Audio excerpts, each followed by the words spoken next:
Brilliance Audio presents All Roads Lead to You by Jennifer Probst, performed by Amy Landon and Stephen Graybill. Something was coming. Harper Bishop shot up in bed, heart rocketing at full speed, and squinted into the shadows. Soft fur and flaming heat surrounded her, but her body was so used to the raging temperatures, she couldn't sleep unless she was surrounded in a wolf-like pack. Her dogs muttered in annoyance and shifted even closer, not sensing anything wrong as the clock struck 3 a.m. Slowly, her body relaxed. Probably just a crazy dream. With her canine menagerie, no bad guy had a chance of sneaking in, and everyone in town knew there was nothing to steal in her 2-bedroom cottage unless they wanted a rescue animal.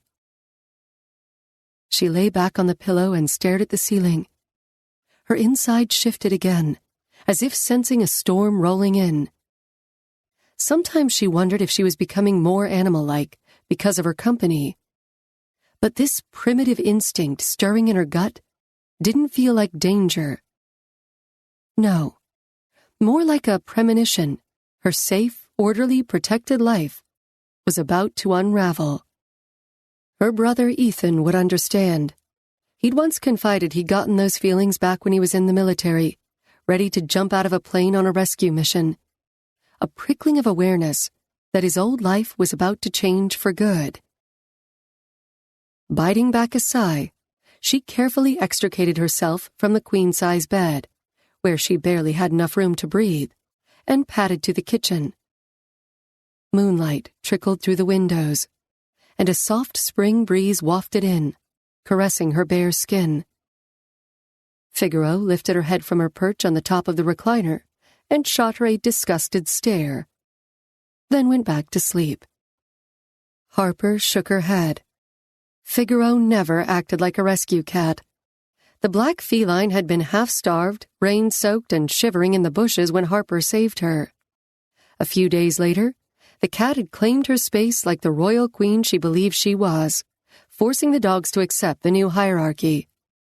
Harper's animals were like a bunch of moody teenagers, hating when their sleep was interrupted, even though they got about 18 hours per day. Harper counted herself lucky if she scored 5.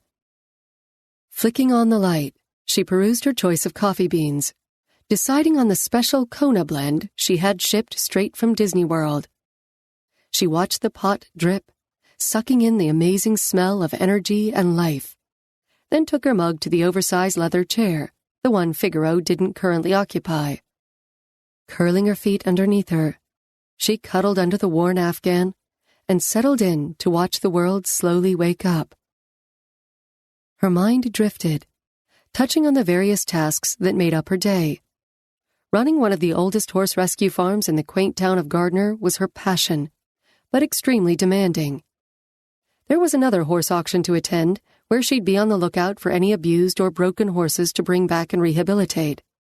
3 horseback riding appointments for guests at the bed and breakfast on the property, which her sister Ophelia ran.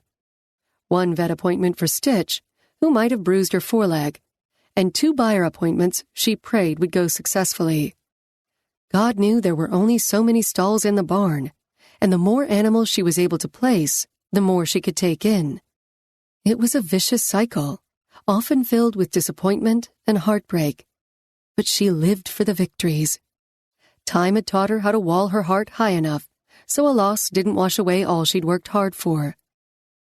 1 animal saved in this world by her hand was enough. Sure, she wanted to rescue hundreds, but wasting worry and precious time on wannabe intentions only drained her energy. In the past few years, she'd been able to find more balance in her life. Everything was exactly the way she'd dreamed it would be.